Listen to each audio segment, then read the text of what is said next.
and welcome to Broken Silicon, a PC hardware and gaming podcast. I am your host, Tom, and this is yet, unfortunately, another episode joined by Dan.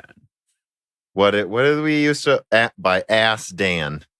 Ass Dan, a reference to the incredibly stupid SNL skit spoofing the Insane Clown Posse. That's right, the parody of the Insane Clown Posse. One of those guys that just called him Ass Dan. Which, I mean, let's be honest, that might as well be his real name.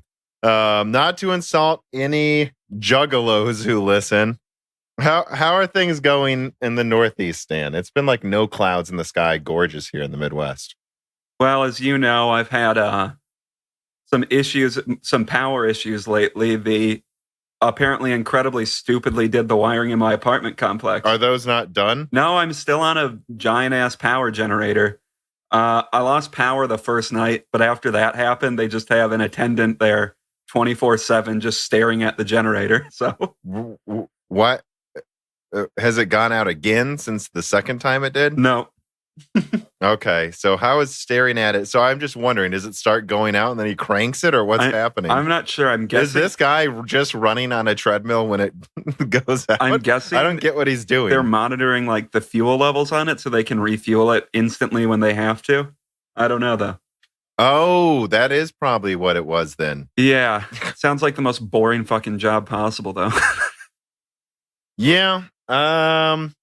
Well, let's hope he keeps pouring that fuel in while we're recording. Yes, I'm sure he will. I haven't had issues in like 5 days, so.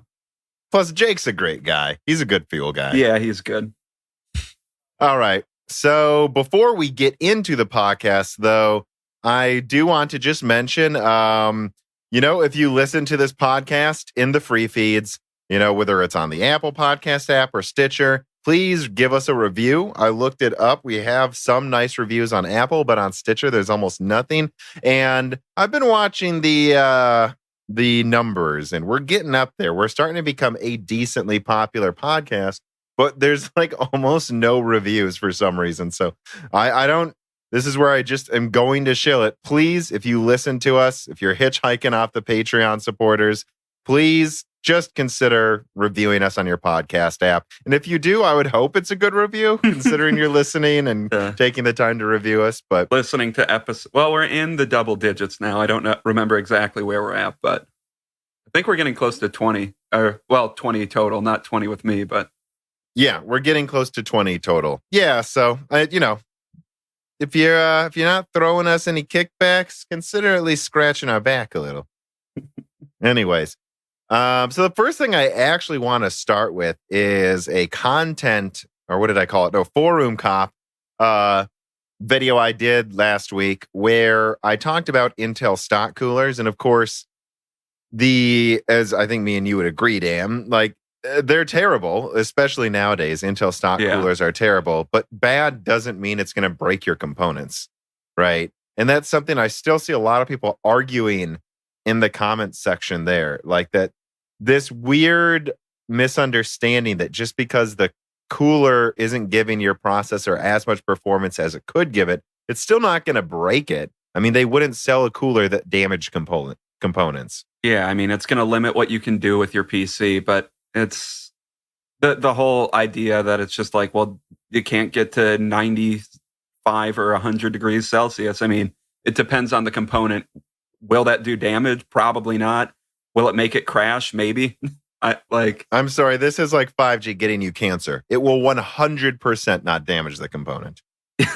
Yeah. This isn't, it could, it might. And it's weird. I mean, well, let me see. In fact, I bring this up because there was a response I gave to someone that I thought was pretty good.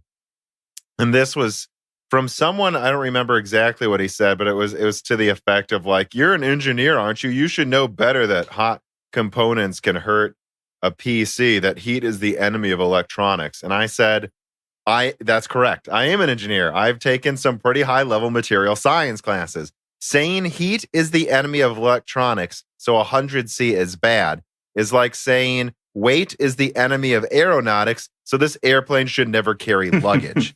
You are stating an obvious design goal and then obsessing over it like it's a constraint. Goals and constraints are not the same thing. Everything in engineering is a compromise. Now, obviously, you want an airplane to weigh as little as possible, but it's always going to weigh something. And airplanes are built to carry a certain amount of weight. As long as it's not too much weight, as long as the under the amount of weight that they plan for while designing the airplane, that airplane is going to fly every time, and it's not going to break any sooner because a lot of people are checking their bags.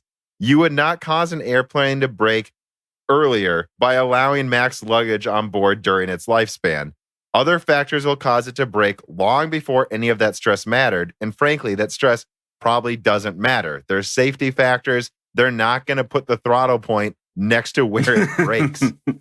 Intel builds these CPUs to run at a certain temperature and then throttle long before any damage can be done. You can run it at 0C and it won't break later than one running at 100C. In fact, at 0C, for prolonged periods, I would guess it would have a better chance of breaking because it's not built to run at those temperatures for prolonged periods. That type of incredibly low temperature actually could cause stressing and fractures. That's something that Cerberus actually talked about.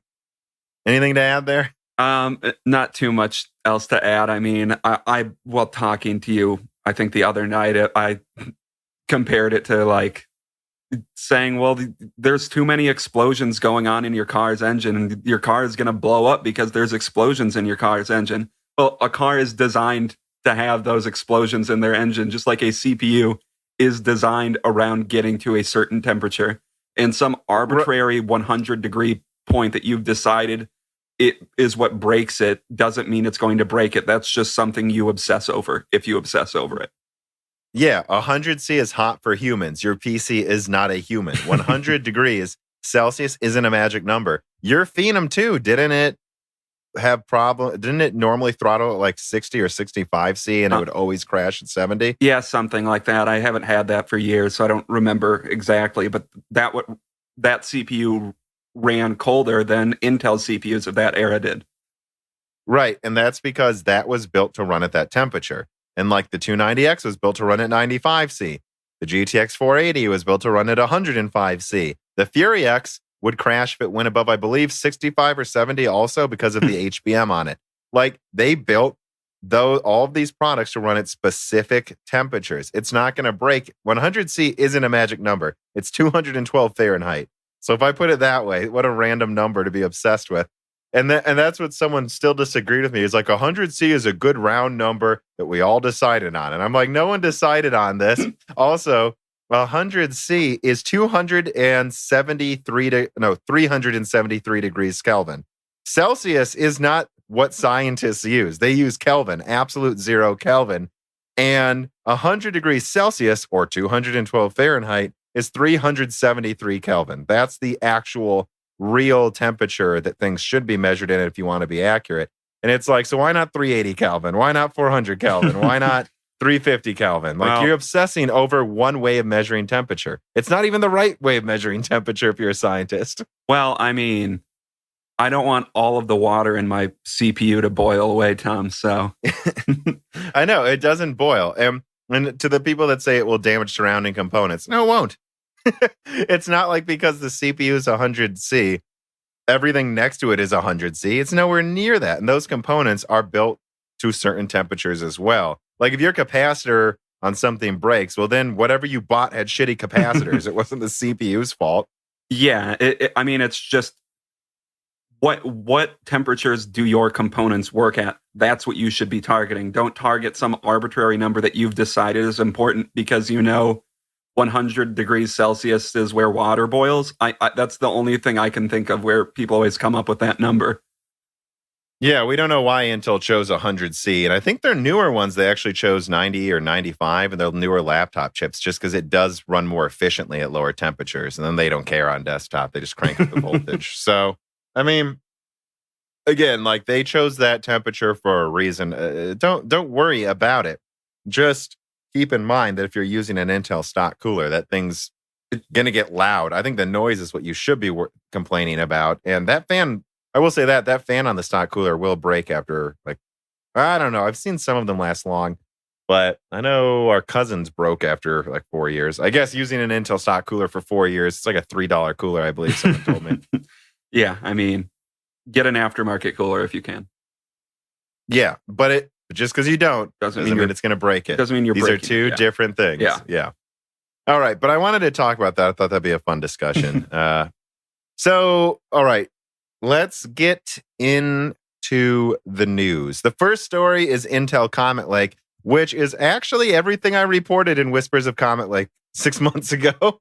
I mean, this has been well known for a while, though, what this is going to be. It's an over 5 gigahertz, 10 core, and they're going all the way down to, 4 cores, 8 threads, and i3s, and 6 cores, 12 threads, and i5s. And in fact, everything looks to be basically matching AMD in price and core count, except, of course, for the 10 core, because they can't go above 10 cores. They're kind of hosed. Yeah, I mean, these generally look like they'll be decent CPUs, I guess. But yeah, it seems like they're just getting out the strongest things that they have available right now. Would you agree with that? Yeah, and it is 14 nanometer plus. I don't know if I sent that to you or not. I think that's the next story, but these will run more efficiently than what they have now. There's early benchmarks of the newest 14 nanometer. And again, it's another 20% improvement in performance, in efficiency, and like a small bump in clock speed again. So I do actually believe, look, you have to keep in mind, this is Intel TDP. So I don't think that 105 watts is what it's going to run at when it's under a heavy load. But I do think it will probably, the 9900K runs it. Yeah, I don't know, 140 watts at stock with you have the core optimization thing on when it's boosting a little higher than, 95 watts. So this 105 watt one, I bet it is like 150 watts, 160 watts, and it'll actually boost all cores to like 4.5, 5 gigahertz from time to time. So that is what that will be. It's just keep in mind, this doesn't come out till, what was it? I believe it comes out like end of Q1 next year. Is that correct? It's not coming out this year, is what I saw. Yeah, I think I read it's next year, right? And by then AMD will have a 105 watt 16 core, which will be at 4.7 gigahertz boost as well. And once again, they could be doing speed refreshes. And keep in mind, they might launch Zen 3 pretty soon after this comes out, depending on how early this comes out. That's another discussion, but, Yeah, I mean, it's just like we constantly say, this is a moving target. So when this comes out, Zen 3 might be in a different place. They might almost be ready to launch by that point. Or whenever this comes out, AMD is also going to be in another place. So we're looking at a moving target at all times. Yeah, and Carbon Cry writes in here, and he says, Tom, I think people misrepresented meat comp inside of that Intel slide. I think it was misspelled. I think it was meat, MEAT comp, and that they're using Cascade Lake to make molecular simulations of that hot sauce you tried. There's a joke there somewhere, but I do want to point out, I brought up this reader mail just because they actually did give me hot sauce when I left. Is it good hot sauce? I don't know. Airplane people took it. Oh, bring it through security. I hid it in a shoe, though. I was hoping they wouldn't notice it. And then they found it, and they're like, why is this in a shoe? I want you to find it. Well, okay, we're going to throw it away. And I said, okay. That's probably not the best thing to tell TSA as well. I was hoping you wouldn't find it. No, it works in some airports I go through. But, all right. So this brings us to story number 2. First Comet Lake benchmarks from TechSpot. They found, what did you read this? I think they found this 6-core mobile processor legitimately is running at 25 watts with just 6 cores and boosting higher than the previous gen. It looked actually incredibly. Wasn't it 15 watts? Well, you can decide. They benchmarked it at both. Oh, okay. Yeah, you're right. And it looks like it was actually performing, I'm looking here. It performs almost as well as like a 45 watt, what was it? The 9750H, I believe. Yeah, so that it's like 15% weaker than the 45 watt one from the previous gen running 25 watts. And at 15 watts, it's still performs as well as the quad core running at 25 watts. So this is a pretty big bump, honestly. And this, I think, gives us an idea of what Comet Lake is bringing to the table. I mean, I really do think they'll get higher clock speeds and they will maintain TDPs with slightly higher core counts. I mean, yeah, this is a step in the right direction. Like, Comet Lake looks like it has the potential to be a good stopgap generation, at least. Yeah, and I'm working on Intel, like how Intel will strike back. Yeah. And I sent you that I'm like a third through this big Intel leak video, and part of it I'll be talking about Comet Lake. Did you watch that? Only Dan's seen it. This is a Dan Sclusy. This is a juicy Dan Sclusy. I have seen the first, I don't know, what, third of it? Third, probably. Okay, yeah. And you saw the PowerPoint too, which I don't want to reveal too much. I'm not sure if this podcast will come out before or after my big Intel. I think I'm probably going to call it Whispers of Golden Cove. We'll see, though.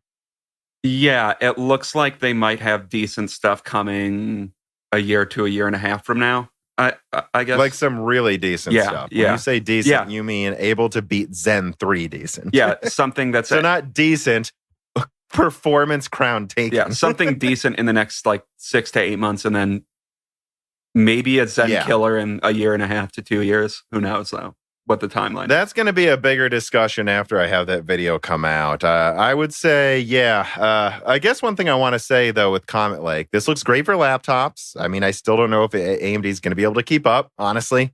Like Tiger Lake and the Comet Lake refresh.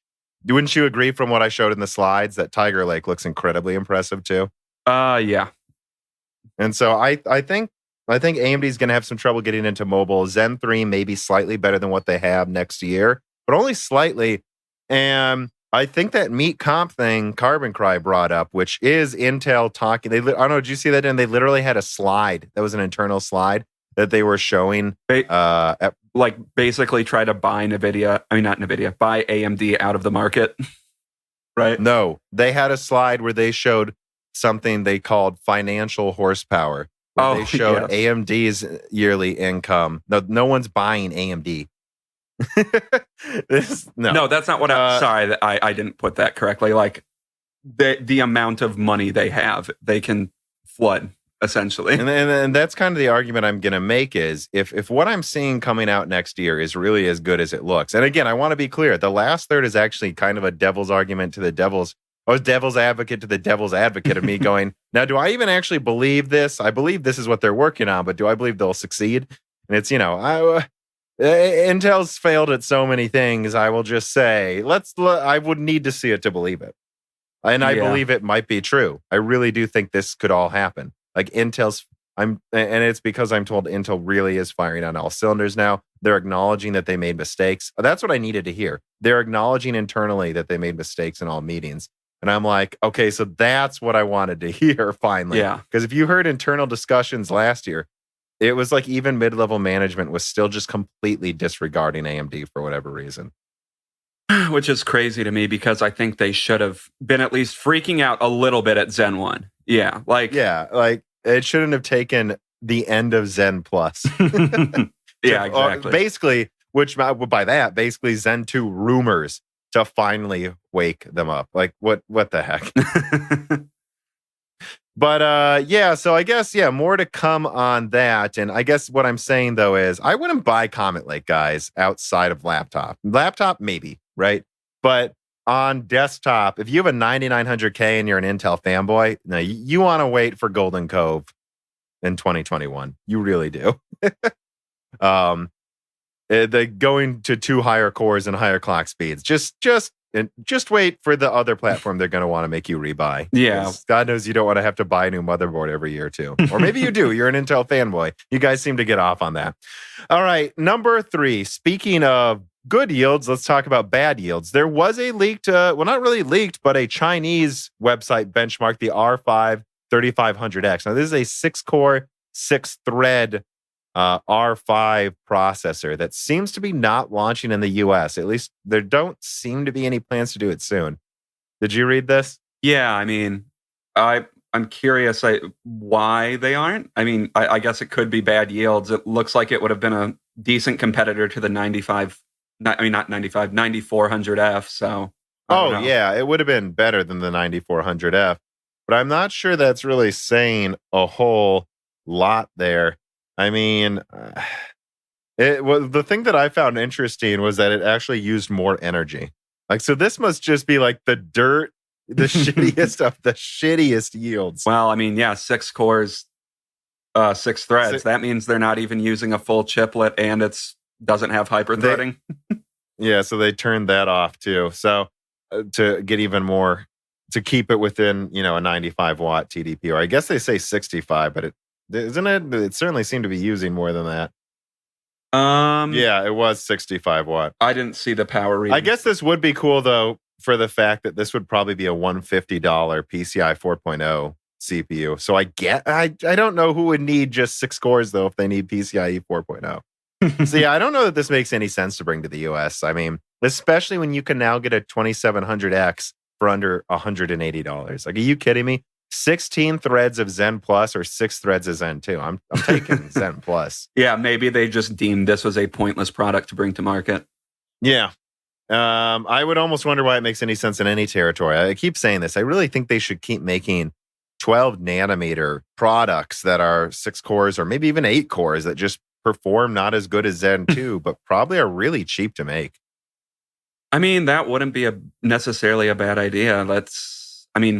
Intel plays with multiple node sizes all the time now, so. Yeah. Okay, number 4. Navi sales are in fact doing quite well. In fact, there's evidence it could be up to 100% better than their previous generation of Radeon cards. AMD Navi is selling really, really well. Wow. I mean, I guess this is all about that whole, back to that Mindshare thing. It's just, they finally have the Mindshare. And I saw a lot of tech tubers,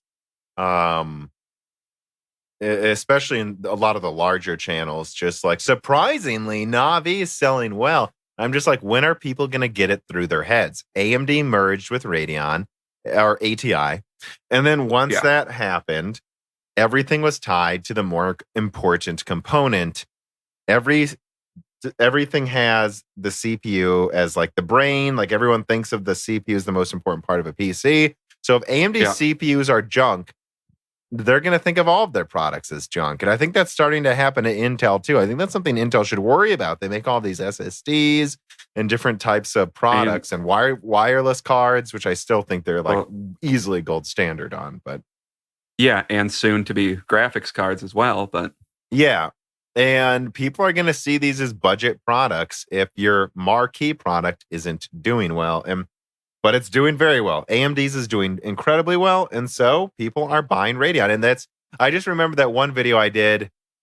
I remember which one. I think it may have been like why Navi will succeed at $500 when it was first rumored to cost more than people thought.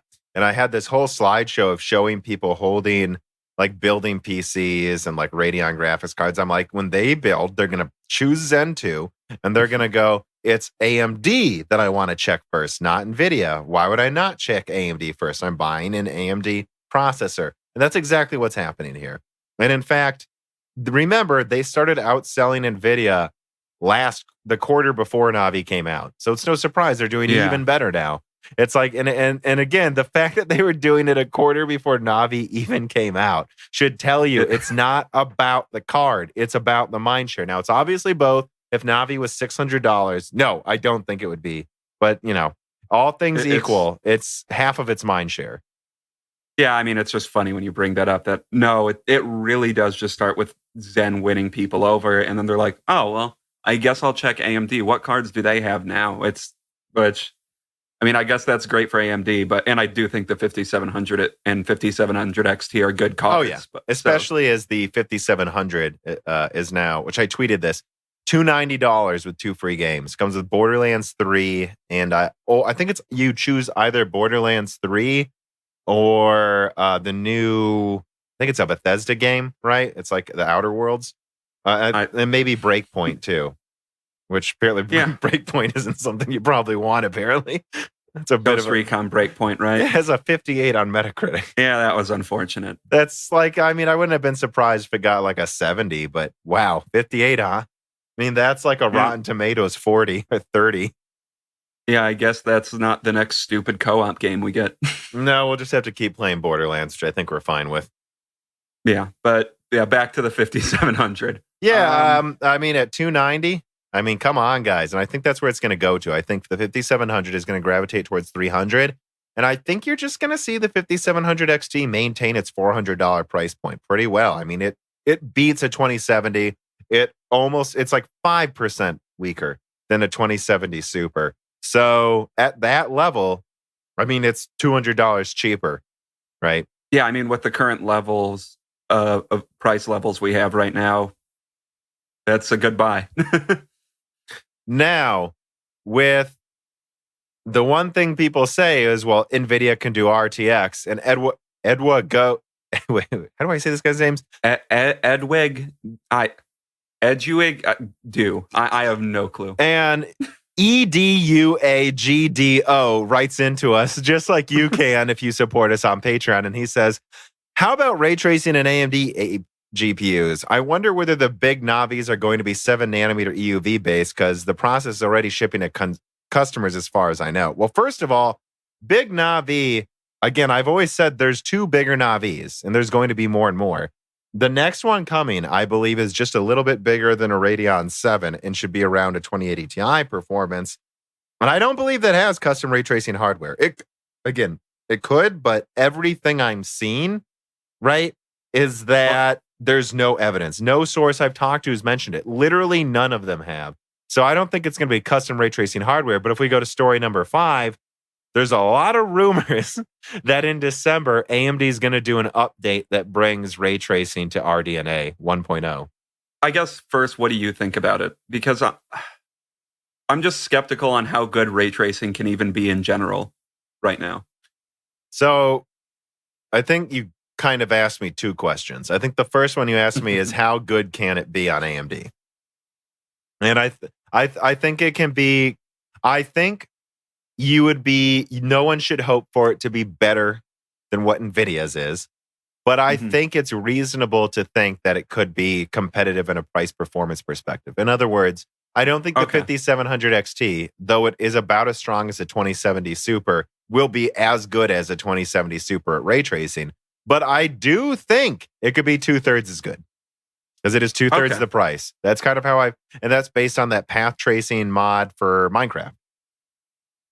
Oh, yeah, because that works well on... Which isn't really ray tracing, to be fair. But that's kind of how I think of it is, I think what you're going to see is it's going to be substantially better than Pascal. And it's going to be better than any previous NVIDIA architecture that they let run it as a joke. But I wouldn't be surprised if the 5700 XT could do ray tracing in some games better than, say, the 2060 can. Okay. Yeah, I see what you're saying. Okay. I mean, yeah. But I don't think it's getting up to the 2080. I will laugh very hard if it is.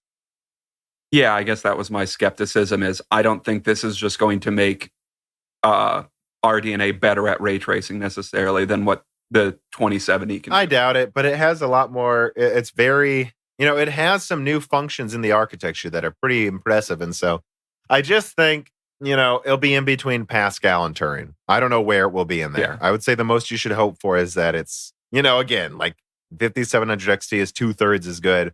But if AMD did some optimization, they could easily add in their drivers to turn down some features of ray tracing in Battlefield 5. And maybe they get it to run, 1440p 60 frames or something. But it won't be running as many rays as NVIDIA. They turn it down. And that's what Intel did. They just added ray tracing to Intel graphics. To all graphics, I believe. Because Intel is actually more open than people give them credit for to World of Tanks. And when I looked into how they did it, they're like, well, we just added it to the parts of the screen that you see the most. So the tanks have ray tracing projected on them, around them, and in the distance on certain objects it's shown. But they said in our blind test, most people couldn't tell the difference between NVIDIA and Intel, or AMD, I guess, right? Ray tracing. And it was running fine. So it's not running as many giga rays as NVIDIA, but you can't tell, which is my entire problem with NVIDIA's ray tracing is they're ray tracing all this dumb stuff, and why I think the next gen consoles will use it the best, because when you're optimizing to the metal, I could see Guerrilla Games and Horizon 2, for example, saying we're only going to ray trace this type of reflection, we're only going to ray trace water, we're only going to ray trace this type of metal, but it's going to look substantially better than anything NVIDIA is doing, and there won't be a big performance loss. But no, we're not going to do rays everywhere, just on these 3 surfaces that look the best, which I'm surprised they're not already doing. And to speak to AMD's future and what they're currently planning for, obviously, they're developing some type of ray tracing acceleration. Right. So so thank you. So maybe there are some nascent features, I don't know, that could already be in RDNA that could be exploited. But I just hope they bring it to Vega, because I have no intention of getting RDNA for years. I like my Radeon 7. It would be nice though if I could play like Battlefield 5, which surprise, guys. My Radeon 7 has no problem running Battlefield 5 in 1080p 144 hertz. Really? So it literally, using the resolution slider, I can go up to 110%, and there's literally no performance drop. And I mean literally, which tells you that it's really interesting that you can that literally it's that unbalanced when it comes to how much insane bandwidth it has. But yeah, if I could like get it to 144 hertz and 1080p ray tracing, even if it's watered down AMD ray tracing, might be fun. But I'm never going to do it if it makes me get killed. Right? I'm never. Yeah, which is what's going on right now with NVIDIA's cards. Yeah, and it's still somewhat of it's still a little gimmicky, like ray tracing in general. It's not true ray tracing. It's just some better reflections, generally speaking, right? Well, not reflections, lighting. It is real ray tracing, but yeah, only on very, very specific things, and they have to really optimize to it specifically if they want it to run anywhere above junk frame rates, because because to actually do full ray tracing will require an architecture built around it, and it to be at least 5-10 times stronger than what we have now. Which could happen in 10 years, 5 years, but we're not there. PS6 maybe will have full ray tracing. If consoles aren't dead by then. Smartphones are about to replace PC gaming. I remember hearing that 10 years ago. Yeah, it doesn't seem like it, does it? And speaking of ray tracing, NVIDIA's answer, making their own RTX developer. I've been talking about this. This is NVIDIA's future. AMD is going to be more open and get more support. They're in all the consoles. They're going to get in good with all the developers, and then NVIDIA will just make their own developer. I mean, I guess if you bought ray tracing, at least they're trying to give it back to you. The pointless feature you bought does have a purpose. You can play old games with ray tracing. And to be clear, the story we're talking about, and all links are in the description, is NVIDIA has created a game studio to remaster old games with ray tracing, which is oh my God, is that why you bought that $1,200 graphics card to play Half-Life 1 in ray tracing or something? Maybe even Half-Life 2. Ooh, I do like that game. I mean, I would play it with ray tracing if it got the support, but if it does, I'm sure AMD will be able to do it well. Although NVIDIA will probably release it and then have like a lockout to AMD cards. Like, oh my God, this was a future of PC I thought about years ago that I was really worried about. Like, what if they got to a point where there were PC exclusives to AMD? Well, I mean, it was a bat. Which they did that once, by the way. Half-Life Lost Coast was exclusive to AMD processors for a year. I did not know that. But I mean, there was also that Batman GameWorks thing where essentially they secretly added in like I can't remember, what was it, like the game in the INI file or something. There was something that was literally making the game not run on certain AMD graphics cards or something. Yeah, I think it's if you turned on a certain feature, the game couldn't run with AMD graphics cards, which. Yeah, that had me worried. Like, what is the future of gaming? Is it going to be like a Skunks Works campaign with each graphics card company? Like, is that what they're going to try to devolve the space into? I don't know. I just wish they could make better products. And if you look at the other link I put here too, I can't verify that this is legit, but there's more links. There's more leaks coming out of Nvidia paying more and more YouTube channels under the table to talk better about their cards, and there's some hints to which channels and stuff. And I guess I'll add, which I know they are, guys. Again, I've seen the proof myself. There are some channels, and I've been very open about some of them that I've suggested it, right? Like Digital Foundry, I'm pretty sure is one of them.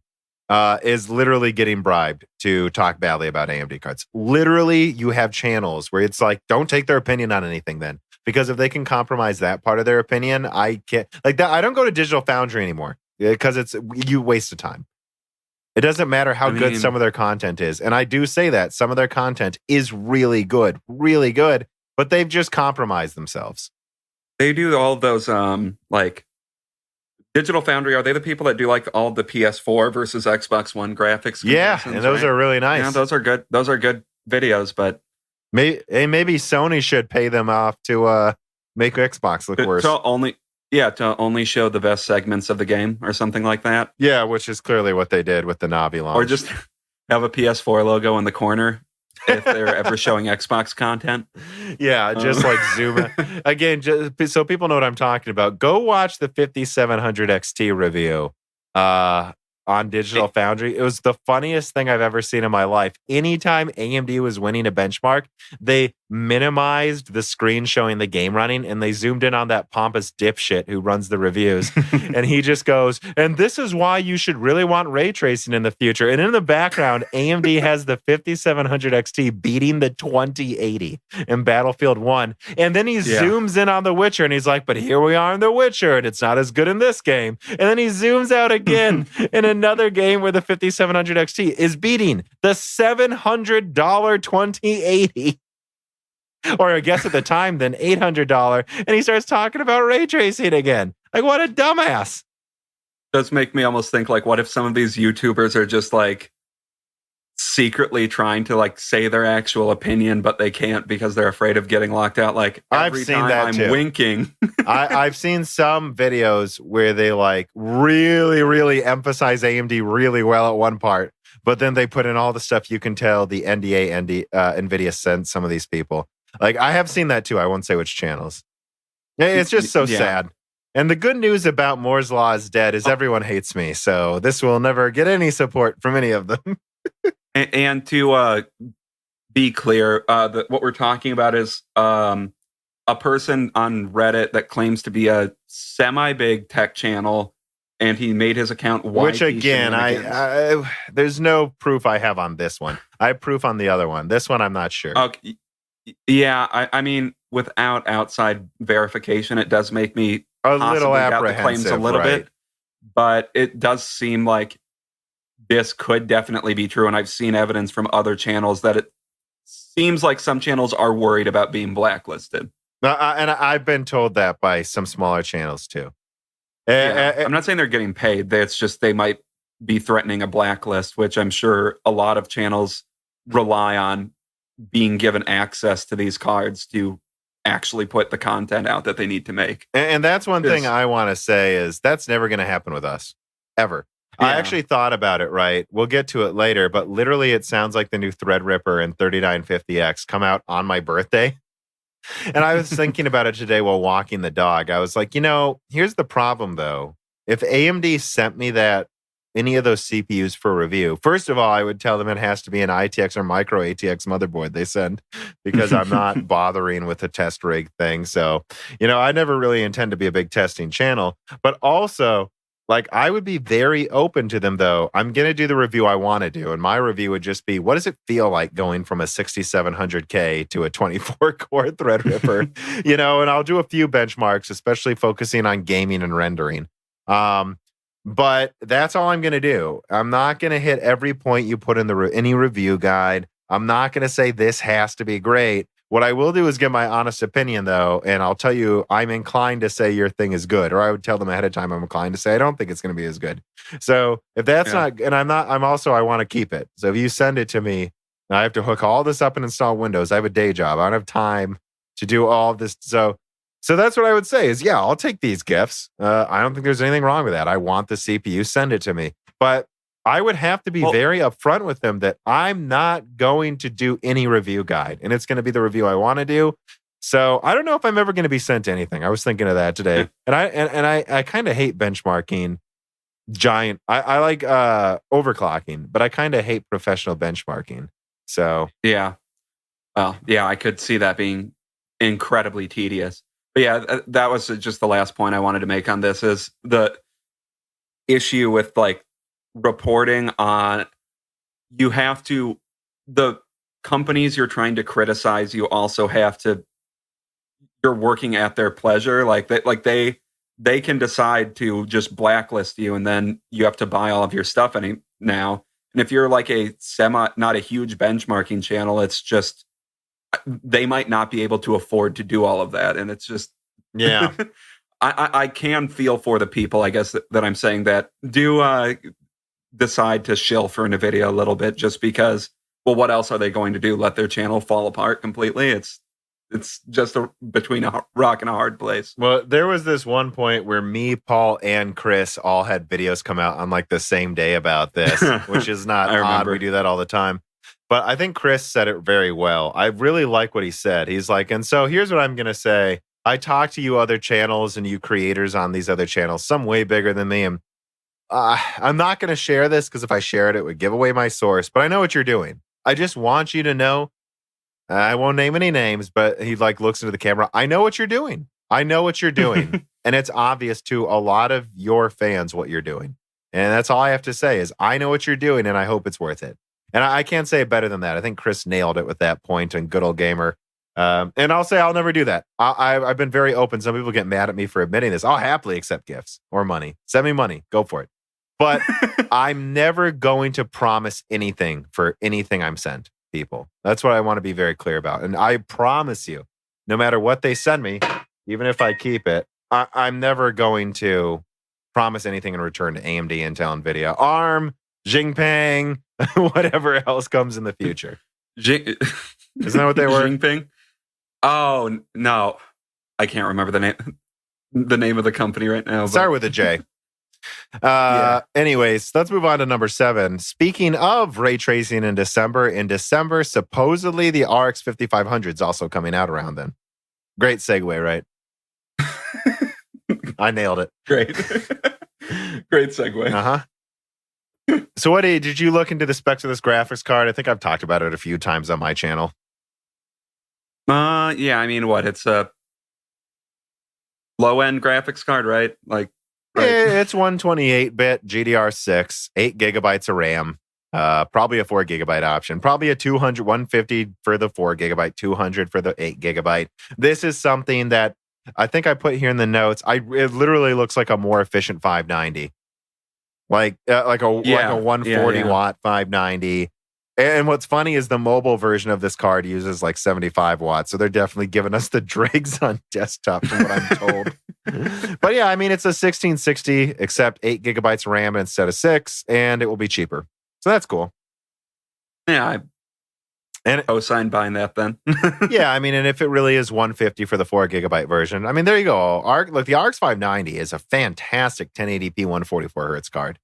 You just run it like it really is. Like I remember the 590 doesn't have as much bandwidth as Vega 56, but its compute is like within 90%. Like, don't quote me, people. I'm not saying it literally is, but like I just noticed that in 1080p, it would sometimes be within 10, 15% of the Vega 56. And so, yeah, if you're a 1080p 144 hertz gamer, which is a resolution I recommend a lot, it's what I use. Yeah, it's $150 for a 4 gigabyte version. You're not going to need more than 4 gigabytes. That's solid, but they have no reason to bring this out now, and they're still selling Polaris cards for $120.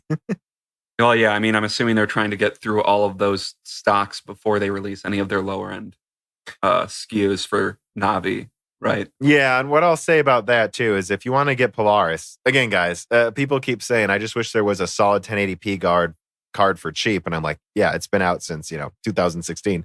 Go get a 570. Yeah, just buy an older card. And it's fine. AMD is not going to stop supporting GCN for many years to come. Stadia uses it. Consoles use it. GCN is a standard. And so don't worry about it. Yeah. In fact, they brought, They brought the image. I recently saw they brought that image optimization thing to Vega. So, I mean, I guess I have that now if I want to improve image quality for like a 3% performance hit. I just haven't touched it. So, Like they'll bring that. They're going to bring most of the features to Polaris as well. I don't think you need to worry. Yeah. Yeah. I've seen some people say this too. Why do you keep pretending there's not going to be like a 5600 XT? And it's like, well, from what I can tell from what's happening here, they're calling this the 5500. I thought this was going to be the 5600. So this is a 1408 stream processor graphics card with 8 gigabytes of GDR6, probably for around $200. So think about it. If that's the 5500, and then there's the 5700 and 5700 XT, I think mid to big Navi, then the RDNA 1.0 big card coming out at the end of this year is going to be 5900 then, right? Yeah. Yeah. I mean, and that's what, and then I hear people go, well, I mean, why don't they have, so are they not bringing out a more cut down Navi 10? And I'm like, have you guys noticed the rumor is this is called a 5500? Where's the 5500 XT? Well, and I guess that was my, what I was thinking too when I first read this is, I think they could call that call what the 5500 XT is a 5600 because they could the potential performance difference. Yeah, I mean we are literally getting into semantics where they literally could call this. Oh no, Dan, they'll say all my information is false if I move one number. Yeah, they could decide we're going to launch this and call it the R7.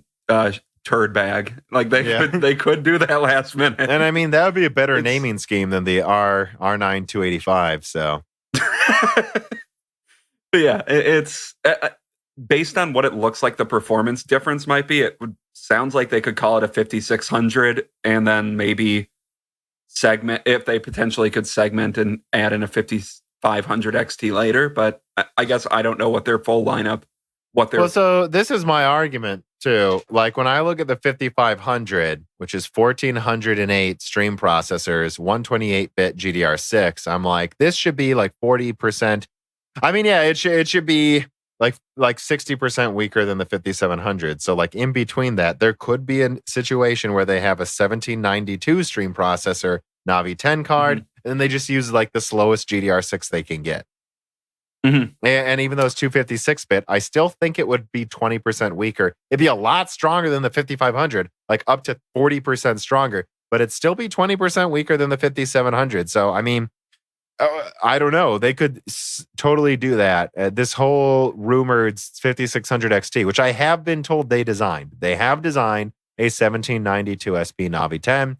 This is pretty well documented, I think, actually, all the way since Adored's original leaks. It's just if they decide to release it, if they need to release it, if the yields have gotten so good they don't need to. That's a thing too, I guess. Yeah. But I mean, I think that's totally an option. And they just use, bottom of the barrel Navi 10s for 5500 XT.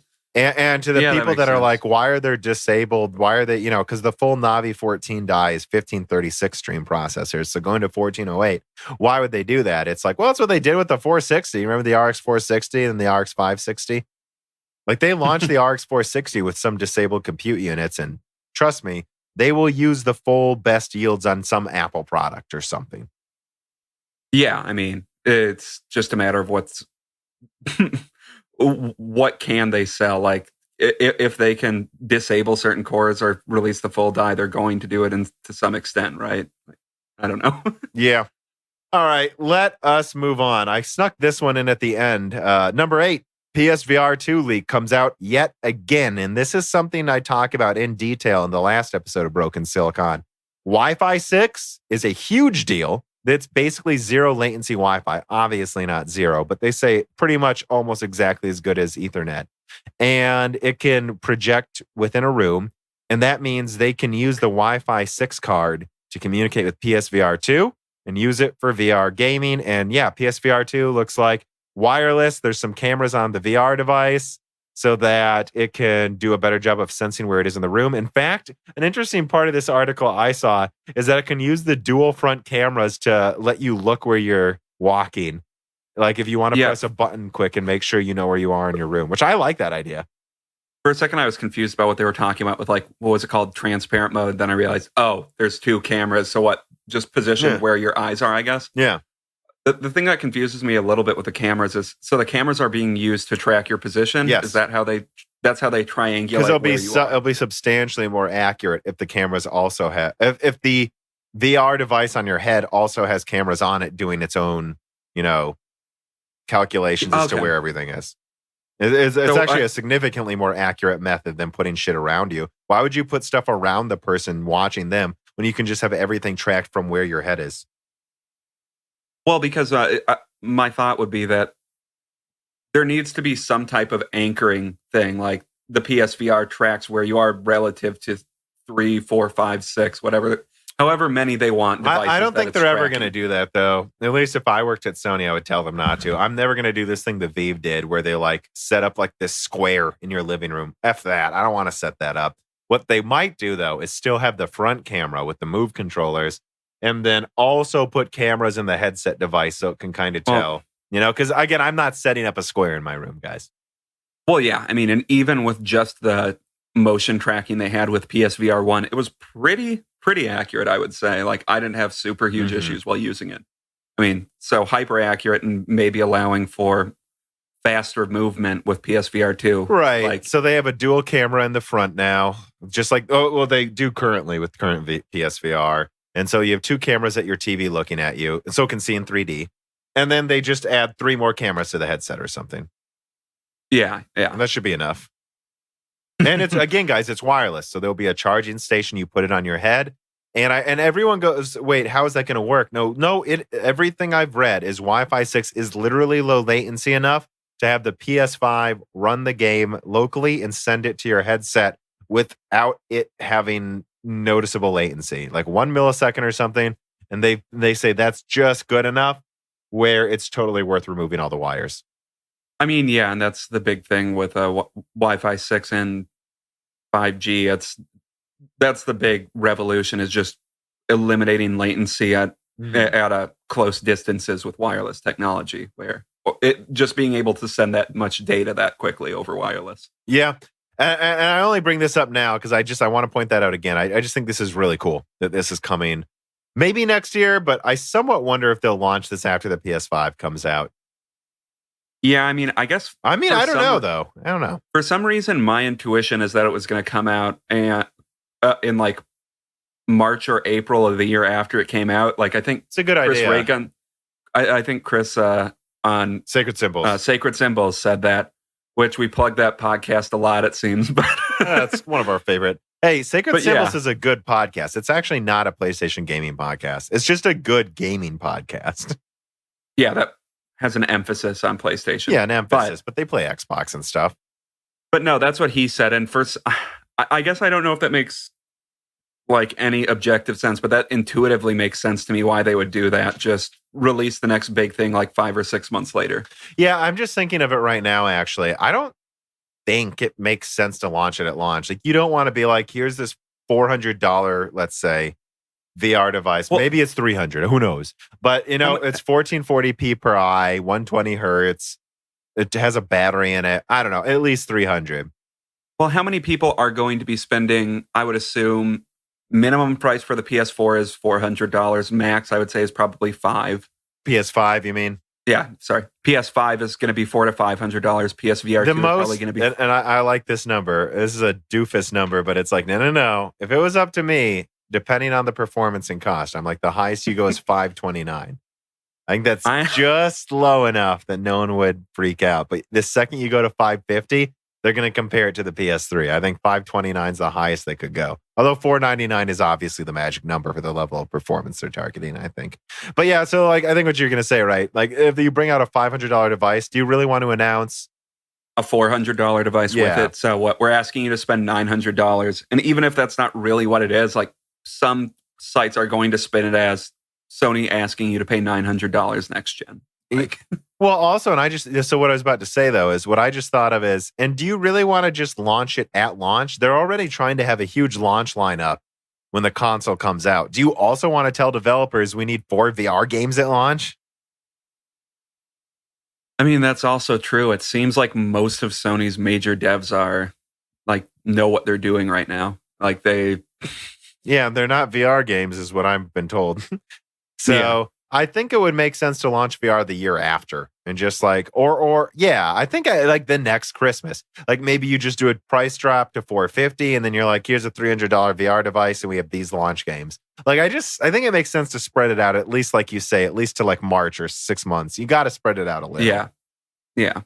But yeah, so the only reason I bring this up again is it's like, this is really, it comes down to hardware and this is interesting hardware. And I think for right now, VR is niche, but it's here to stay. You have, I think there's 3 million PSVR devices sold.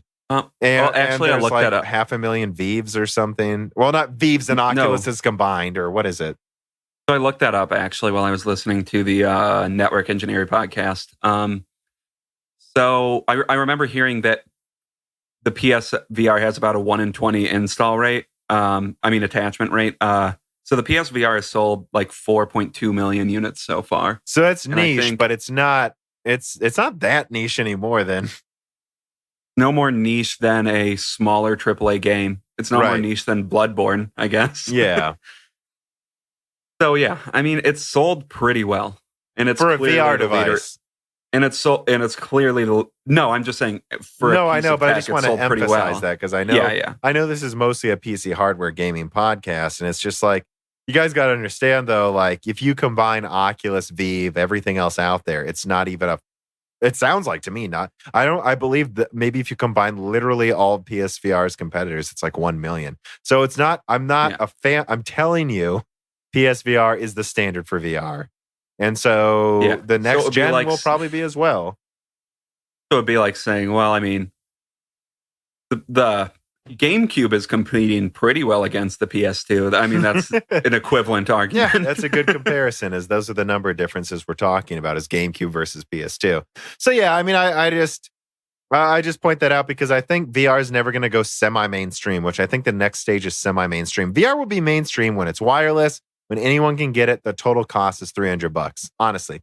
And you don't need a gaming PC. My mom can go to the store and get it for $300 and like look at whales underwater or something. I don't know what she does. But I'm saying that's what it would take for mainstream. Don't you think? About $300 and then maybe $1,000 for the ultra high end. Yeah, I guess.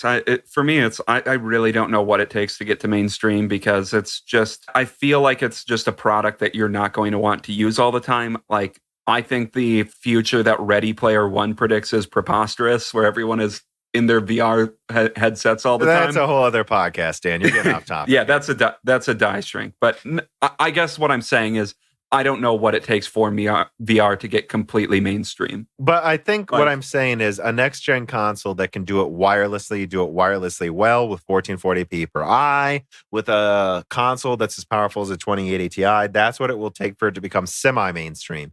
Right now, PSVR is $800 for playing Resident Evil 7 well. And that's about it. And Super Hot is awesome. And of course, was it Beat Saber and all those other games are great. They're great. They're great games. They seriously are. You should play them if it's cheap. And again, I paid $150 for PSVR, so I'm happy paying $150. But I won't be buying I won't be buying any $500 PC device where I need to download drivers and set everything up. I think this is what it would take for VR to not be niche anymore. And that's why I think it's a big deal. And then after this, you'll get your 8K per eye PC version and all of that stuff. Yeah. I guess you're right with that. It's just the amount of setup required, even for the most simple to set up VR device, the PSVR, it's kind of annoying. And that is a limiting factor. And based on my understanding of every other VR device, it's way more annoying than even PSVR is. Yeah, the last thing I'll say about this is it's annoying, but it is an experience. So if I set up VR once a month, which is probably generous, and then I play it for just 2 hours on a Saturday when I have a lot of free time, it was worth it to go through the catacombs and Resident Evil 7 DLC, terrified, and then take off the device and I burned 500 calories and stuff. Like, it's worth it though for that. It's like I went to another world. So it is, and that's where we're at now, is it can basically do anything, but it's cumbersome and annoying and there's not enough stuff.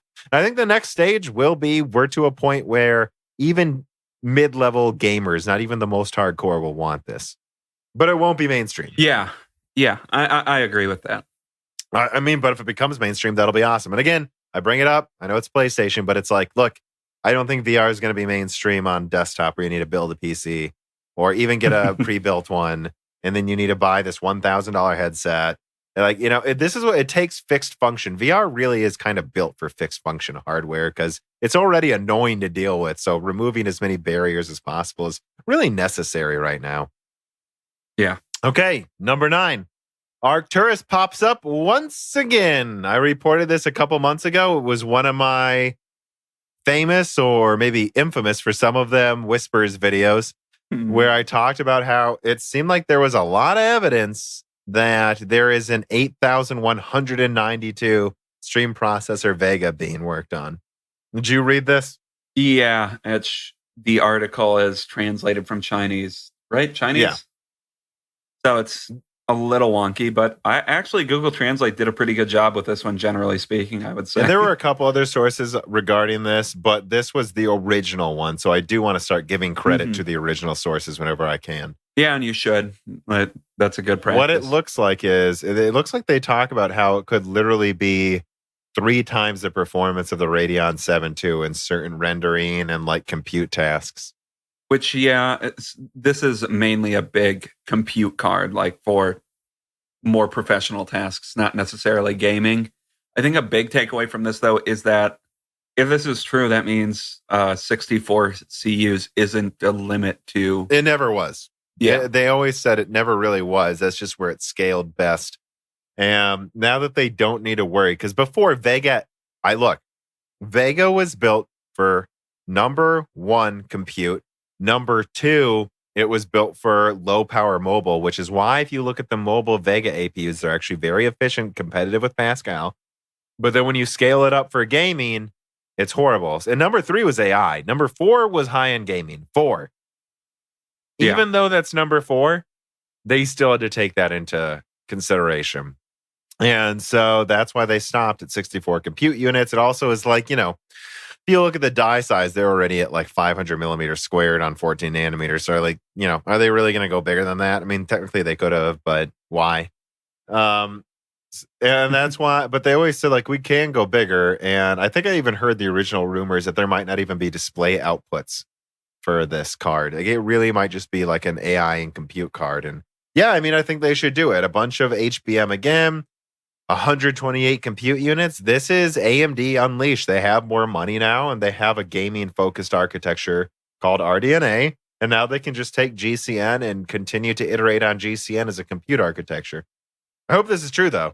Again, it's still rumor. I wouldn't say it's 100% confirmed. I know Cortex has a couple theories about it himself, but right when I heard this, I was like, I actually think it makes sense to just make a MegaVega.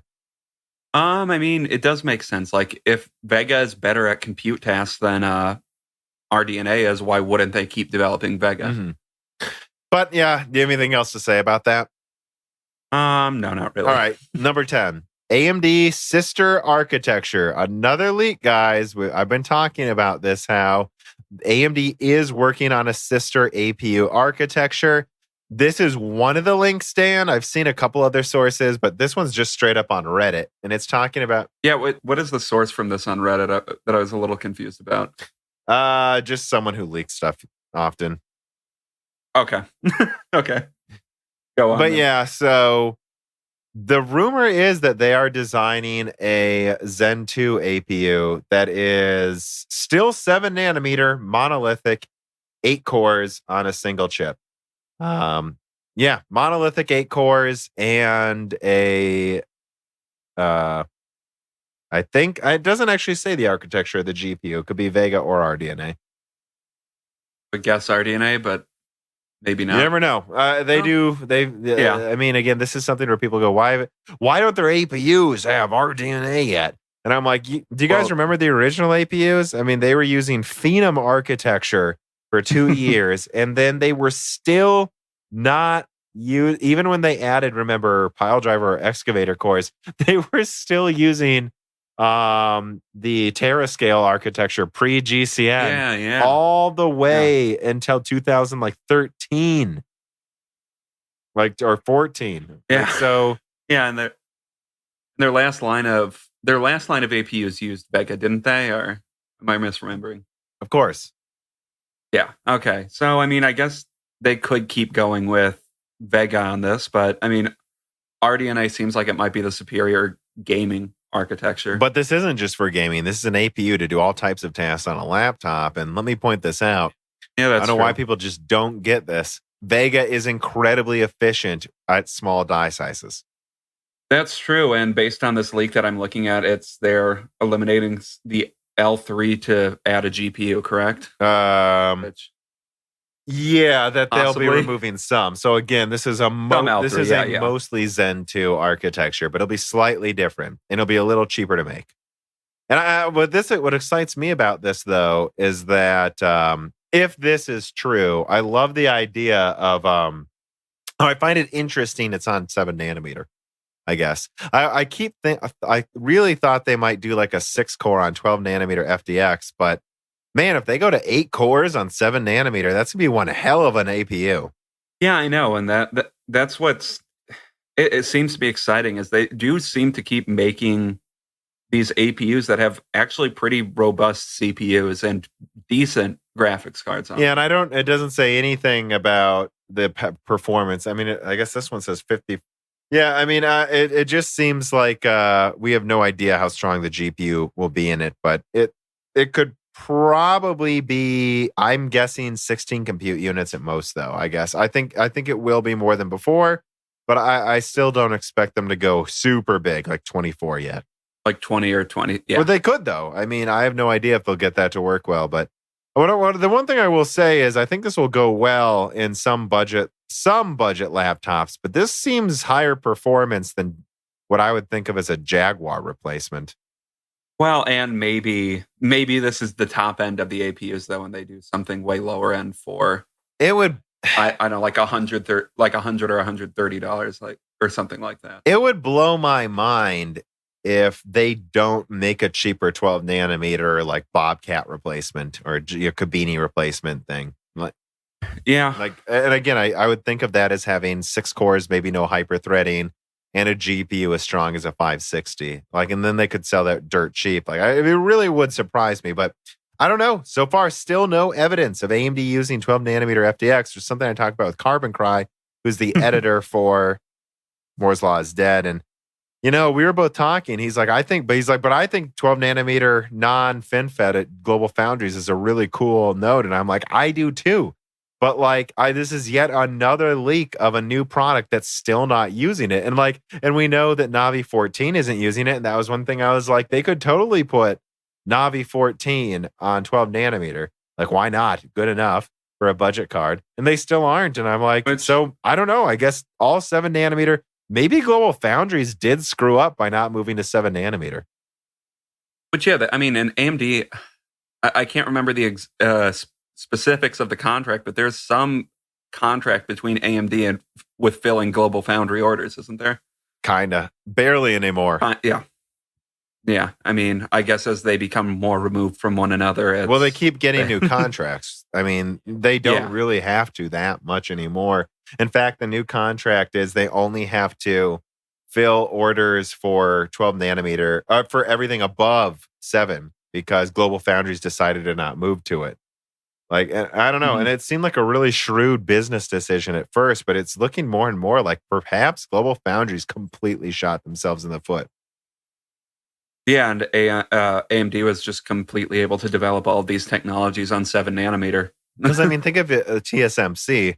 Global Foundries said to themselves, well, it's just going to cost too much. We can do it. And in fact, they were planning to have a 7 nanometer better than TSMC, but they're like, we're not going to make our money back for years.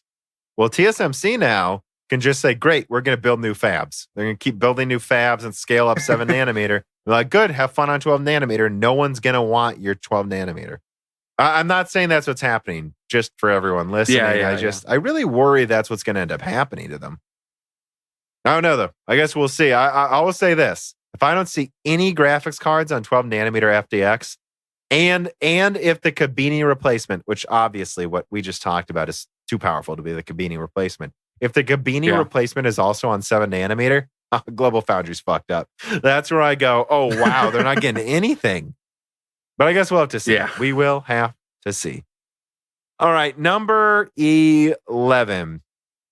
What do you think about Threadripper, Dan? Few leaks came out recently. I think I sent you another article last minute that's not on here.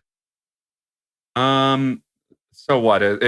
Essentially, we know that we're gonna know about Threadripper in a couple weeks. Yeah. Yeah, it says November 5th. Yeah.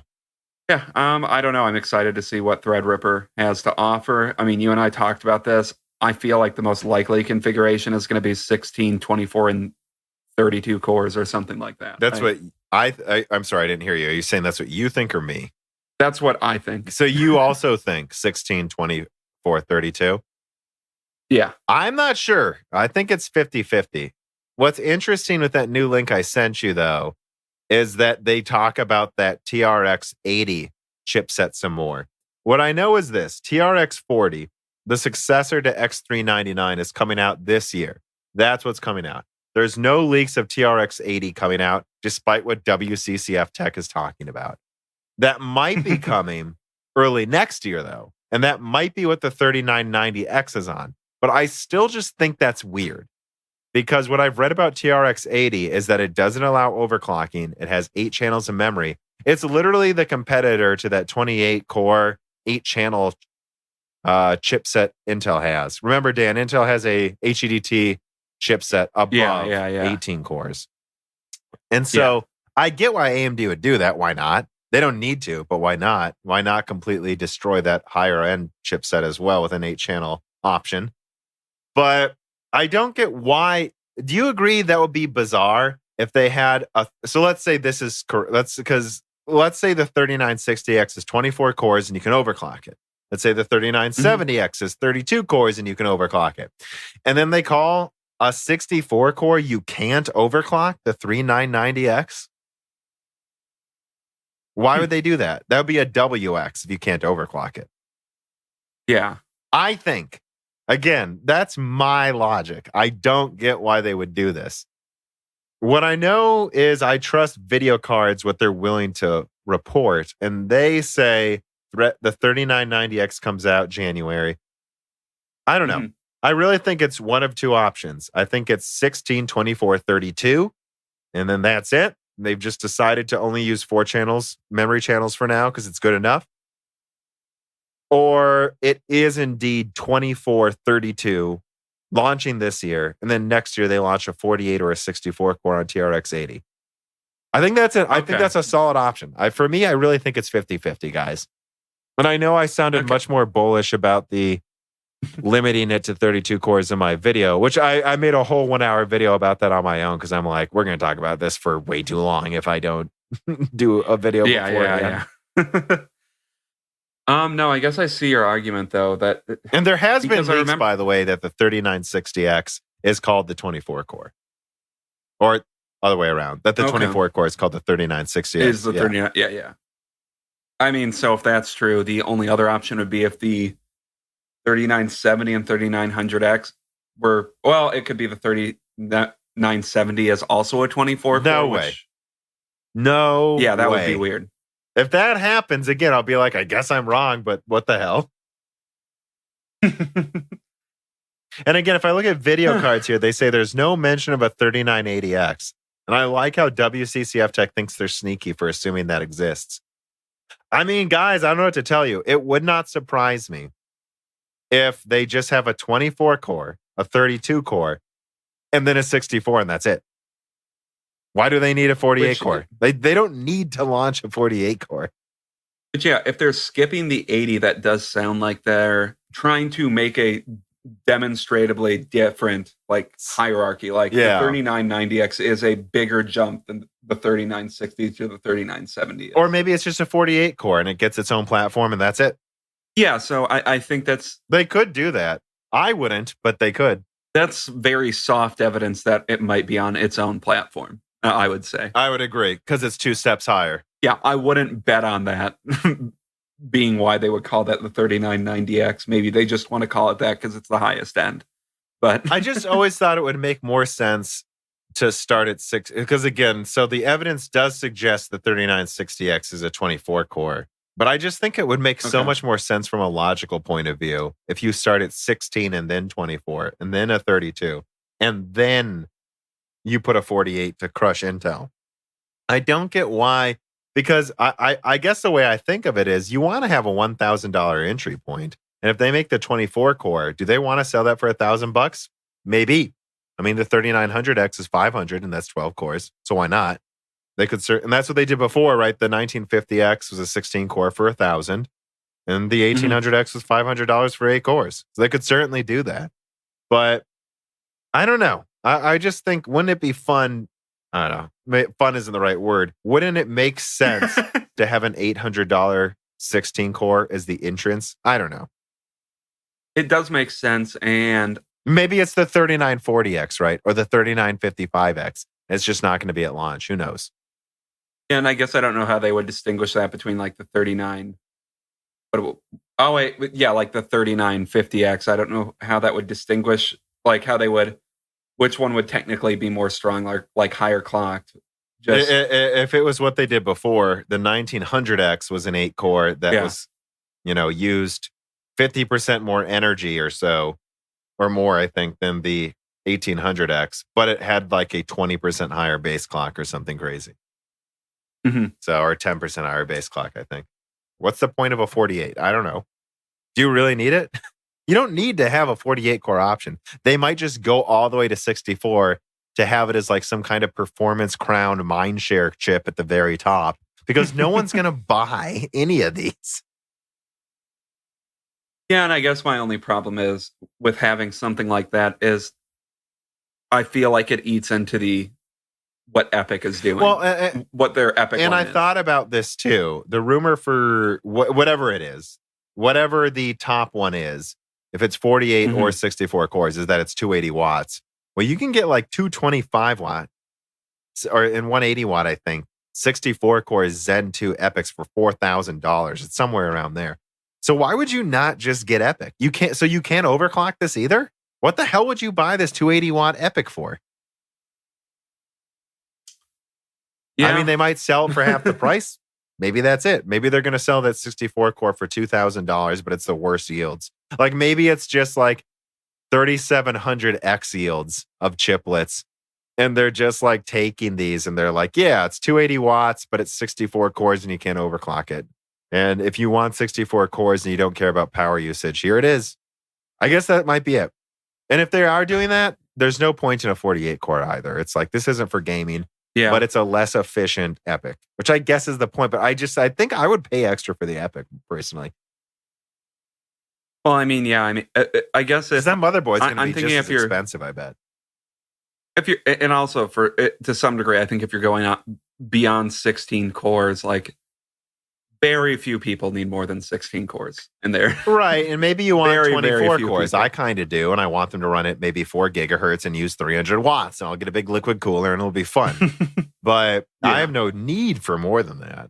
And if I go to 64 cores and then I want 8 channels of memory, I would just buy Epic. Like at that point, you're spending so much money on this rig overall. Well, I imagine if you're at 64 cores, there's some hyper-specific task. Like you're probably not personally paying for this thing if you're buying it.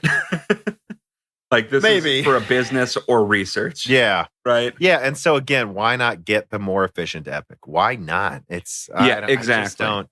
All right. But moving on to some reader mail questions here. Mardma writes in, just like you can if you support us on Patreon. He says, can the Zen 2 8-core chiplet be fabricated on 7nm EUV with little effort to help with supply constraints? First of all, yes. 7nm EUV was built to be design compatible with 7nm non-EUV. So, yeah, they could end up doing that, and maybe sooner than we expect. The one thing I would say, though, is if Zen 3 is design complete, I don't see why they wouldn't just switch everything to Zen 3 by the end of next year. Yeah, so just right now they're on their their risk production or something, right? Mm-hmm. But maybe they would do that. Maybe they would like literally, and then maybe I'll be wrong and they'll call 7nm EUV versions Zen 2 Plus. That'd be hilarious. There we go. It could just be so wrong, right? But it would. But it's not really Zen 2 Plus, because Zen 1 Plus was a slightly newer architecture. So I would still claim that would be if that would be if they got stuck on Zen 3 for some reason and had to do a refresh, maybe. Or Yeah, but again, it's like I don't see why Zen 3 would cost more to make. So why would they not just use Zen 3 if they're moving to EUV? I don't get it. Yeah. I really don't. Like I don't think it'd be any more expensive to make. So yeah, they could, but I think they'll just use Zen 3. Loviel also writes in just like you can and says TSMC has announced that they are shipping 7 nanometer EUV products. Given that Zen 3 is design complete, do you think the Zen 3s in risk production are currently sampling out to hyperscalers like Google? I've been told by a source that it should sample at the end of the year. I bet we will start to get leaked benchmarks January or something. So yeah, I mean, so guys, get ready for some big Zen 3 leaks. That's what I'm wondering too, is like they're going to get at least 10% more IPC, I believe.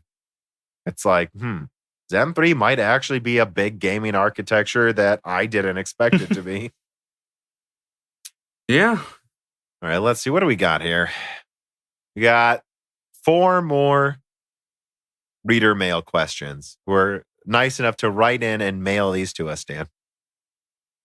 Yes, they definitely don't just like message you on Discord or something. Or this Patreon, is definitely, yeah, they definitely didn't just Nope. do that. Paul Revere gave this to me. All are sent in by.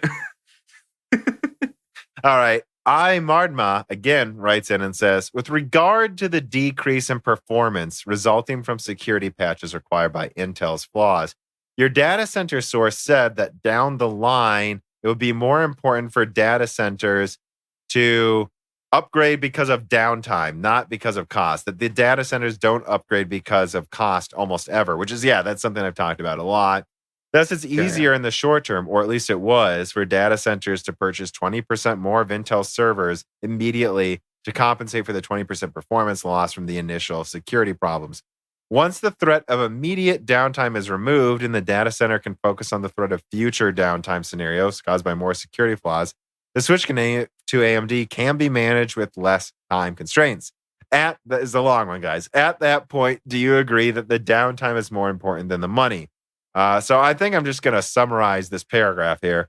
He's saying, basically, at what point, I believe, right? I think the real question here is, at what point does it make more sense to switch to AMD than to just buy more Intel? The downtime is never more important than the money, ever. That's when. But there comes a point where they run out of room. That's the problem. And that's what I'm told, is that server people have completely run out of room. So they've resulted to air gapping some of their servers instead of applying security patches. And so what they've decided to do is actually remove half the security patches on as many servers as possible and have them kind of run it in the background. Now, if you listen to the last Broken Silicon, you would know that's still pretty dangerous, meaning they're going to want to switch to AMD soon. And I've said it. I've said it in multiple videos at Marma. Side channel and netcap broke the camel's back. It's over. I'm told from multiple sources they're accelerating their plans years ahead of time to switch. They are switching to Zen 2. They're excited about Zen 3 and Zen 4. It's over. Intel's going to lose some pretty big customers soon. Yeah, so I mean, I guess it's just, when can they switch to AMD? Like as soon as possible? Like there's ways they can probably limit or completely eliminate downtime by. What I've been told they've done right now is actually took out parts that they were throwing away and put them back online. Okay. So they're air gapping basically, I guess, Nahelm servers and shit. Honestly, I'm hearing of some really, really wonky things they're doing right now. So moving on, Lebo King Kilo writes in, and he asks, the broken silicon on wireless VR, at around the 16-minute mark, you talk about purchasing Windows from eBay and being careful about not being hacked. Can you give us some more information about that? And yeah, so I mean, I buy Microsoft Windows Professional from eBay for like $10, sometimes $5. The problem is sometimes they I'm not sure how it works, right? I don't know where they get these Windows keys, but I know sometimes they screw it up and they'll use Windows keys that have already been used. Kind of like I bought Amazon. One way I used to cash out cryptocurrency is there was a website, I think called dashcart.io, or is it Bit? Yeah, that's right. Bitcart.io. And so I don't know where these keys come from. And the same goes for these Microsoft Office keys on eBay. What you got to do is they'll send you a link to the download, and that's fine. It's just you're going to want to also search for it on your own individually and find the same link that matches that matches the URL they send you in the email message, right? Because you go to eBay, you buy Windows 2 Office, Microsoft Office 2019 for $10. They'll email you or message you a link to the download, and then they'll message you a key. You just want to try to find that link individually as well. I've never been screwed over before. The only thing that's happened before is they sent me a key that just straight up didn't work. And I'm like, this doesn't work. Give me my money back. And they always did. Yeah, it's just, if you're deciding to buy something that's semi-shady, like a $10 Windows key, don't click on the link they send you.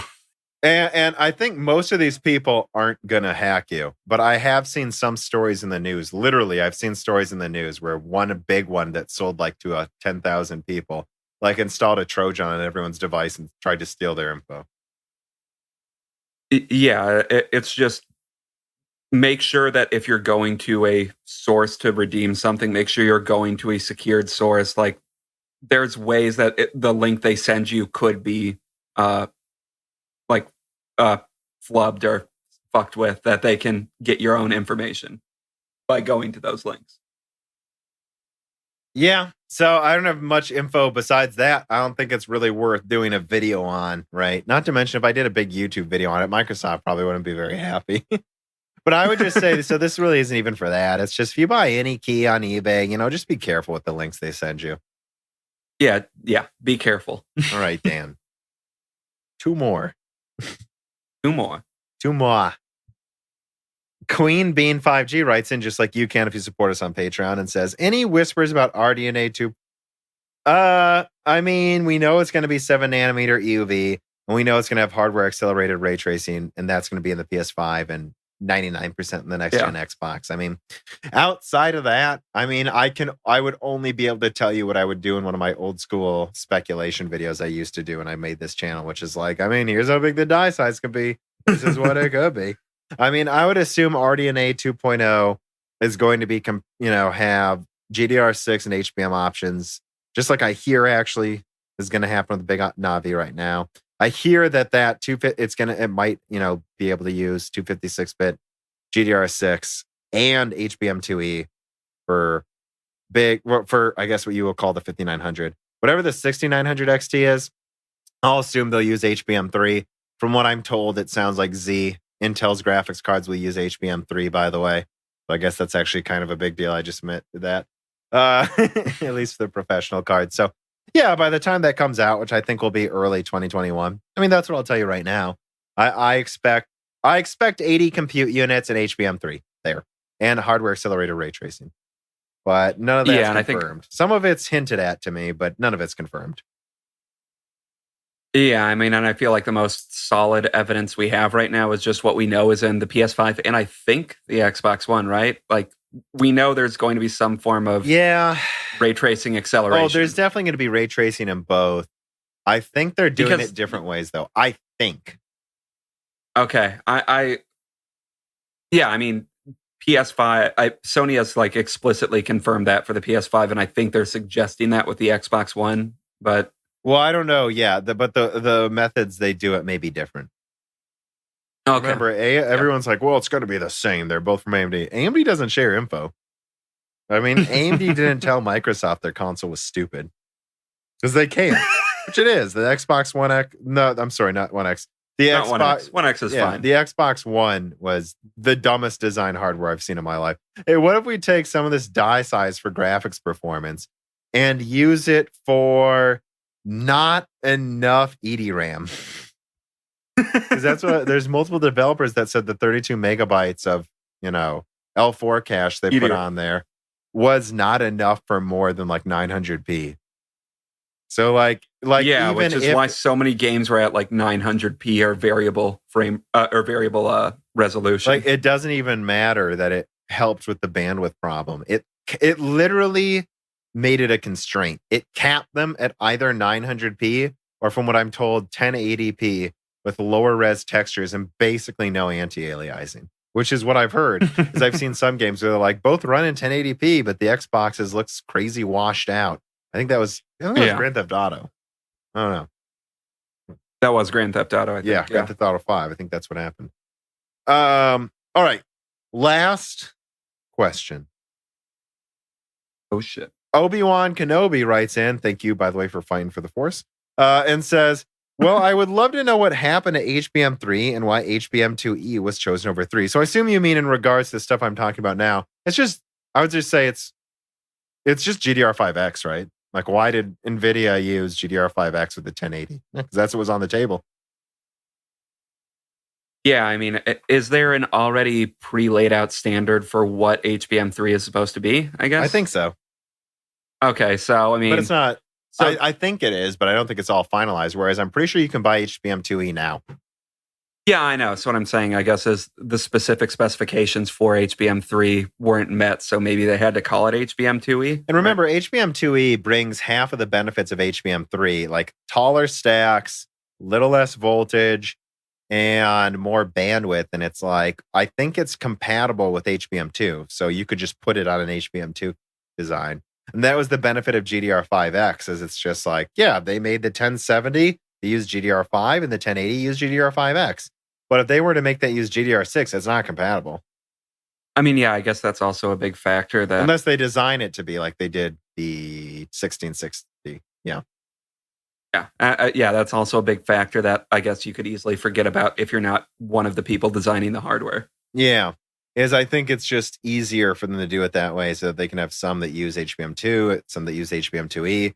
But I don't know. And part of that I could be talking out of my ass. For all I know, they could just use HBM3 with HBM2, to be honest. I haven't double-checked this before answering your question. But what I would say is it's just because that's what's here now, right? That's what's here now. Yeah. They're making HBM2E now, and the rumor is that they're going to bring out cards at the end of the year that have professional versions and non-professional versions. So, that's why they use it. Yeah. All right. Well, that's the last question, Dan. Last reader mail. Mm-hmm. Is there anything else you want to talk about today? I don't think so. I don't think so. I guess the last thing I will bring up is just, we're on 18 now. We're almost to 20 episodes, and this is popular. I already told you to review us if you're hitchhiking. But if you're not, if you want to consider not hitchhiking, maybe getting your own bus ticket, consider supporting us on Patreon. I actually, and I'm not kidding, for some reason in a 3-day time, I had like 5 college students reach out to me and be like, hey, I don't have that much money. I mean, a lot of work gets broken silicon, and then we also do die shrink. Yeah, plus a lot of work is put into this channel. I mean, yeah. A lot of effort goes into this channel. A lot. Yeah, and I mean, I see it as a platform that's going to continue to grow. So if you want more content, or if you want the quality or the ability to research the info we have to go up, right? So yeah, I don't know. Gerard, if you can't afford to support us a lot, that's fine. Just it's absolutely fine. There's tons of content I use where I don't pay a dime. Just share our stuff and really tell your friends to listen, review us on the podcast apps. And if you really want that extra content, like the Discord or Die Shrink, it's $2 a month. And if you subscribe for 1 month, you can get your fill. Yeah. But yeah, I guess I don't have that much more to add. I think I'm tired. Yeah, me too. Go make some chicken parmesan and throw some scraps to Reese while I'm cooking. You guys should see how well she catches it in the air, by the way. Someday I'll make a video showing you. He's better at catching food than my dog. You haven't eaten yet, have you, Dan? No. I think it's time for some grub. Okay. All right. Well, thanks for listening, everybody. Yep. Broken Silicon, a PC hardware and gaming podcast, is predominantly brought to you by me, Tom, of Moore's Law is Dead. You can find all of my content, including videos, articles, and this podcast at www.mooreslawsdead.com. And of course, it is also often co-hosted by my brother, Dan. And it is edited by my sound engineer, Gerard Cortez. You can find his contact information at www.mooreslawsdead.com. You can also find the contact information my article editor, Carbon Cry. Now, of course, if you want to keep the show running, I really do hope you rate me on your podcasting platform of choice, share it with your friends, and if you have the money, but only if you do, consider supporting me on Patreon at Moore's Law is Dead. If you do, you get access to the Discord to talk to other enlightening people who work not just at AMD, not just at Nvidia, but often in the server space and other computing areas that people often overlook. And of course, but without further ado, let me give thanks to my greatest supporters. On October 20th, 2019, the following people are at the 10 gigahertz or higher supporter level. Bootman, Hunter Drake, Dean, Ruckus, Justin Yant, Thomas Rupp, Tomas Faraz, Jesse Blanton, Jordan Betcher, Muhammad Al-Kawari, Matthew Brubacher, Prime Tech TV, Justin Parrish, Zachary Martin, Terrence Harrod, Carl Marco, Otterwise, Tech Thyrister, The Ninth Dude, Greg Reniger, Keelan Lau, Daniel K, Schnight Rogue 77, Mechanical Philosopher, Levo King Kilo, Bollocks, Derek Evans, Matthew McMullen, Christoph Novak, Neil X01, Matt Salem, Aaron Close, Sexy, Scott Schaff, Frederick Lau, Alexander Delar, Alethros, Telos, Caden, Greg T. Wanchek, Jacob Barber, Exoti, Whiny Care Bear, Matthew Lane, Paul Jones, Obi-Wan Kenobi, Rubber Ducks, and Nick Neasy. Thank you, everyone. Thank you, Sahara, for the great music. And have a good evening, I guess, or morning. I don't know.